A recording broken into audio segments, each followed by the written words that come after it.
Assalomu alaykum. Charchamayapsizlarmi? Sizlarda ham shunaqa bo'layotgan bo'lsa, mana shu videoni oxirigacha ko'ringlar. Video manfaatli bo'lgan bo'lsa, like bosib qo'yinglar. Buning uchun biz settingsga kiramiz. Settingsning ichida Azimjon yoki kimdir o'zining nomi bo'lsa iCloud'ga kiradi.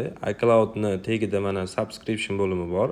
Subscription bo'limining ichida ikkita holat bor. Aktiv bor, inaktiv bor. Agarda aktiv bo'lsa, hozir u obuna haqiqatdan ishlab turgan obuna, sizdan pul yechayotgan obuna bo'lishligi mumkin. Agarda inaktiv bo'ladigan bo'lsa, sizda obuna bo'lgan va tugagan. Bu sizga xavf tug'dirmaydi. Buning ichida hech qanaqa narsa yo'q. Qaytib obuna bo'lish imkoniyati bor.